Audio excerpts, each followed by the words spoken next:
আমাৰ এই 47তম বৃহত্তৰ বেলতলা বহাগী উৎসৱ বনগাঁৱৰ অহা 9, 10, 11 মে তাৰিখ আৰু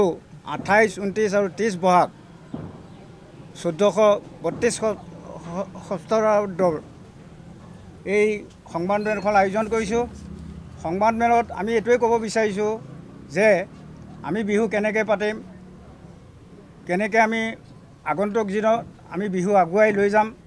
আৰু আমি বিহুত বহুতো কিছুমান তেনেকুৱা কাৰ্যসূচী লৈছোঁ। সেই সকলোখিনি কথা আপোনালোকৰ আগত বিৱৰি ক'ব আমাৰ বিহু উদযাপন কমিটিৰ সভাপতি জয়ন্ত দাস ডাঙৰীয়াই। আটাইলৈ নমস্কাৰ। মোৰ প্ৰিয় সাংবাদিক বন্ধুসকল, বান্ধৱীসকল, আৰম্ভণিতে আপোনালোকক আৰু কিছু মুহূৰ্তৰ পিছত কিছু আগন্তুক যি ৰঙালী বিহু আহি আছে তাৰে ৰঙালী বিহুৰ আপোনালোক শুভেচ্ছা জ্ঞাপন কৰিছোঁ। মোৰ সোঁপানে আছে যে ইতিমধ্যে আপোনালোকক বক্তব্য ৰাখিছিল লোকৰঞ্জন দাস ডাঙৰীয়া, আমাৰ এই অঞ্চলৰ জ্যেষ্ঠ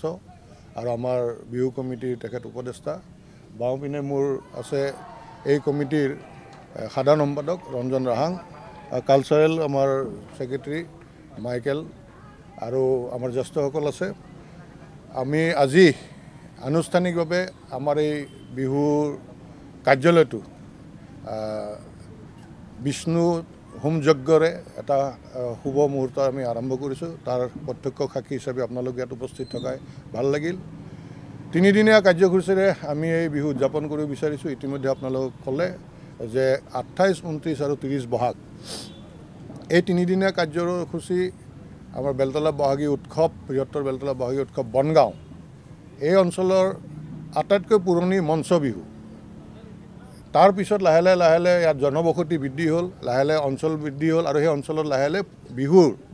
সংখ্যা বৃদ্ধি হ'ল। কিন্তু আটাইতকৈ পুৰণি বিহু যিখন সেইখন হ'ল 47 বছৰ আগতে আমাৰ ইয়াৰে জ্যেষ্ঠসকলে এই বিহুখন আৰম্ভ কৰিছিল। আজি আমি এই বিহুখন কৰিব বিচৰাৰ ঘোষণা কৰাৰ প্ৰাক মুহূৰ্তত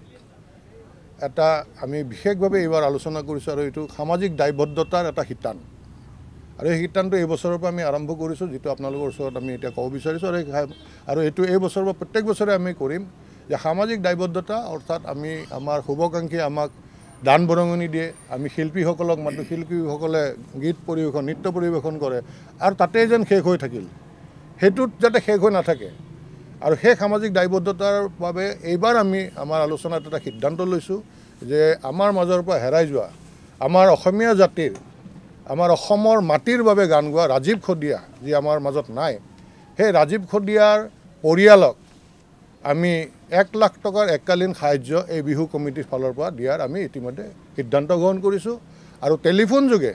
তেখেতৰ লগত আমি যোগাযোগ স্থাপন কৰিছোঁ আৰু তেখেতে আমাক সন্মতি প্ৰদান কৰিছে। অহা 10 তাৰিখৰ যি আমাৰ বিহুৰ মাজৰ দিনা, অৰ্থাৎ 9, 10, 11, 10 মে'ৰ দিনা তেখেত আমাৰ মাজত উপস্থিত থাকিব। আৰু ৰাজীৱ খদিয়া ডাঙৰীয়াৰ সেই অঞ্চলৰে মৰাণ, মোৰ মুখ মৰাণে তেওঁৰ হুবহু গান গাইছে বুলি আমি গম পাইছোঁ। তেখেতৰ লগত আমি যোগাযোগ কৰিছোঁ। তেখেতৰ স্মৃতিত 4-5টা গান সংগীত তেখেতে ইয়াত আমাৰ পৰিৱেশন কৰিব। তাৰ উপৰি আমাৰ এই অঞ্চলৰ যি পতাকা উত্তোলনৰ প্ৰথম দিনাখন আমাৰ এই অঞ্চলৰ যি আমাৰ খিলঞ্জীয়া খেলা, আজিকালি খেলাও মানে বাহিৰৰ আৰু খিলঞ্জীয়া, আমাৰ যেনেকৈ সৰুকালৰ পৰা ৰছী টানা, টেকেলি ভঙা, এনেকুৱা ধৰণৰ যি আমাৰ মহিলা পুৰুষ সকলোৱে যাতে এক উৎসৱমুখৰ পৰিৱেশত খেলা ধূলা কৰিব পাৰে, তাৰ কাৰণে পানী পাৰ এইবিলাক এনেকুৱা ধৰণৰ যিমান খেল আছে সেই খেল ধেলাৰে আমাৰ ইয়াত আৰম্ভ হ'ব। পতাকা উত্তোলনত আমাৰ এই অঞ্চলৰ বশিষ্ঠৰ ওচৰৰ পৰা যিমান উন্নয়ন কমিটি আছে, ডেভেলপমেণ্ট কমিটি যিমান জ্যেষ্ঠ আছে, এই বৃহত্তৰ বেলতলা অঞ্চলত সামৰি বশিষ্ঠৰ পৰা মানে আমাৰ লতাকটাৰ পৰা, দক্ষিণ গণেশ নগৰৰ পৰা আমাৰ নতুন বজাৰ, চাৰিআলি, সৌৰভ নগৰ যিমান অঞ্চল আছে, চাৰভেৰ, ৰুক্মিণী নগৰ, এই সকলো অঞ্চলৰ জ্যেষ্ঠ নাগৰিকসকলক সেইদিনা আমাৰ এই বিহুত ইয়াতে সন্মান জনোৱা হ'ব, সম্বৰ্ধনা জনোৱা হ'ব আৰু তাৰপিছত আমাৰ বিহু আমাৰ আৰম্ভ হ'ব। আমি এটা কথা লক্ষ্য কৰিছোঁ যে আপোনালোকৰ দৃষ্টি আকৰ্ষণ কৰিছোঁ আৰু আপোনালোকৰ জৰিয়তে এইটো চৰ্চাত অহাৰ প্ৰয়োজন আমি উপলব্ধি কৰিছোঁ যে লাহে লাহে বিহু হুঁচৰি দলৰ সংখ্যা নোহোৱা হৈ আহিছে। একক বিহু নৃত্যৰ ওপৰত বেছি চিন্তা কৰা হৈছে এজন গাৰ্জেনে এজন অভিভাৱকে নিজৰ ছোৱালীজনীক ভাল নাচে ঠিকে আছে আমি ভাল নাচে আৰু তেখেতক আগুৱাই দিবৰ কাৰণে 2-3জন ঢুলীয়া পেপুৱাই লৈ এটা সৰু টিম এটা কৰিছে যাৰ ফলত লাহে লাহে হুঁচৰি নোহোৱা হৈ গৈ আছে হুঁচৰি দলৰ সংখ্যা নোহোৱা হৈ গৈছে আমি সৰুতে বাল্যকালত আমি যিমান হুঁচৰি দল আছিল অসমত আমাৰ গুৱাহাটীত বিশেষকৈ জনতা দল হওক এনেকুৱা আন বহুত দল দেখিছিলোঁ সেই দলবিলাক এতিয়া নোহোৱা হৈ গ'ল কিহৰ কাৰণে এই কাৰণে আৰু সেইকাৰণে আমি এইবাৰ সামাজিক দায়বদ্ধতাত এইটো আমি ভাবিছোঁ যে আমাৰো এটা দায়বদ্ধতা আছে যে হুঁচৰি প্ৰতিযোগিতা সকলোতে পাতিছে আমি এইটো কাৰণে পতা নাই কিন্তু আমি দেখিছোঁ যদি বিহুৱতী বা বিহু কুঁৱৰী বা সম্ৰাজ্ঞীৰ ক্ষেত্ৰত যদি বহুত টকা দিছে হুঁচৰিৰ ক্ষেত্ৰত কিন্তু প্ৰাইজ মানিটো ইমান নিদিয়ে আৰু সেইকাৰণে আমি এবাৰ সিদ্ধান্ত লৈছোঁ যে 1 লাখ টকাৰ প্ৰাইজ মানিৰে আমি বিহু হুঁচৰিয়াত আমি 10 তাৰিখ প্ৰথম দিনা 9 তাৰিখে আমি এটা আয়োজন কৰিম আৰু সেইকাৰণে আপোনালোকৰ জৰিয়তে কৈছোঁ যাতে উজনি নামনিৰ গোটেই বিহু হুঁচৰি দল আহক আমি সেইদিনাখন থাকিম আৰু আমি ইতিমধ্যে 10 তাৰিখ মাজৰ দিনা আমি যিখিনি আমাৰ জ্যেষ্ঠ শিল্পী আছে যি লাহে লাহে পাহৰণিৰ গৰ্ভত গৈছে এই আমি ইতিমধ্যে যোগাযোগ কৰিছোঁ আৰু আমাৰ সন্ধ্যা মেনন ডাঙৰীয়ানী তাৰপিছত বিজয় ভূঞা দীপেন বৰুৱা পুলক বেনাৰ্জী সকলোৱে শ্ৰদ্ধাৰ আমি সেইসকলৰ লগত ইতিমধ্যে যোগাযোগ কৰিছোঁ আৰু সেই মাজৰ সন্ধিয়াটো এক নষ্টালজিক সন্ধিয়া হওক এক তেওঁলোকক সন্মানৰ সন্ধিয়া হওক এক আমাৰ উঠি অহা প্ৰজন্মই যোনে তেওঁলোকক দেখা নাছিল বা গান শুনাই নাছিল আজিৰ 20-25 বছৰীয়া ল'ৰা বা ছোৱালীয়ে তেওঁলোকৰ গান প্ৰত্যক্ষভাৱে শুনিব পোৱা নাই যিখিনি আমি ইয়াত ব্যৱস্থা কৰিম ইতিমধ্যে যোগাযোগ হৈছে তাৰ বাহিৰে আমাৰ শিল্পীৰ তালিকাত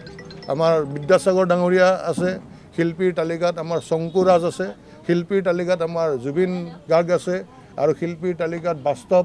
নাথ শাৰদা হাজৰিকা তাৰপিছত ভৃগু কাশ্যপ এইকেইজন জেপি দাস ডাঙৰীয়াক সন্মান কৰাৰ কাৰণে তেখেতক যোগাযোগ কৰিছোঁ ভৃগু কাশ্যপ এইসকলৰ আমাৰ কাৰ্যসূচী ৰাখিছোঁ 3 দিনীয়া কাৰ্যসূচী তেওঁলোকে গীত পৰিৱেশন কৰিব আৰু এই আপোনালোকৰ জ্ঞাতাৰ্থে এইখিনি আজি আমি ক'লোঁ আৰু আপোনালোকৰ সহায় সহযোগিতা লাগিব বিশেষভাৱে আমাৰ এটাই আপোনালোকৰ প্ৰতি অনুৰোধ যে আমি বিহু পাতিছোঁ কেৱল পুনৰবাৰ কৈছোঁ দান বৰঙণি উঠাইছোঁ আমি নিজেও দিছোঁ আৰু শিল্পীক মাতিছোঁ আৰু বাছ শিল্পীয়ে গীত পৰিৱেশন কৰিলে বিহু শেষ হ'ল সেইখিনিত আমি সীমাবদ্ধ নাথাকি যেনে বিহু হুঁচৰিটোৰ কথা আমি চিন্তা কৰিছোঁ বিহু হুঁচৰি যাতে প্ৰাইজ মানিটো অলপ বেছি দিলে উৎসাহিত হয় এই কথাখিনিও যাতে আপোনালোকে প্ৰচাৰ কৰে আৰু আমাৰ যি সামাজিক দায়বদ্ধতাত এজন শিল্পী যি আমাৰ মাজত হেৰাই গ'ল তেওঁৰ পৰিয়ালক এককালীন সাহায্য এইটো আমাৰ প্ৰত্যেক বছৰ এইটো কণ্টিনিউ হ'ব আৰু প্ৰত্যেক বছৰে সেই বছৰটোত যদি সেনেকুৱা ধৰণৰ শিল্পী হওক খেলুৱৈ হওক আমাৰ কৃষ্টি সংস্কৃতিৰ লগত জড়িত থকা শিল্পী আমি প্ৰত্যেক বছৰে আৰ্থিকভাৱে যি দুৰ্বল সেনেকুৱা প্ৰত্যেক পৰিয়ালক আমি সহায় আগবঢ়াই যাম এই কথাখিনি যাতে আপোনালোকে প্ৰচাৰ কৰে আপোনালোকক পুনৰবাৰ আন্তৰিক অভিনন্দন আৰু আপোনালোকৰ উপস্থিতিৰ বাবে আপোনালোকক ধন্যবাদ জ্ঞাপন কৰিছোঁ বিহু আপোনালোকৰ শুভ হওক আৰু আপোনালোকৰ সুস্বাস্থ্য কামনা কৰিছোঁ আৰু মোৰ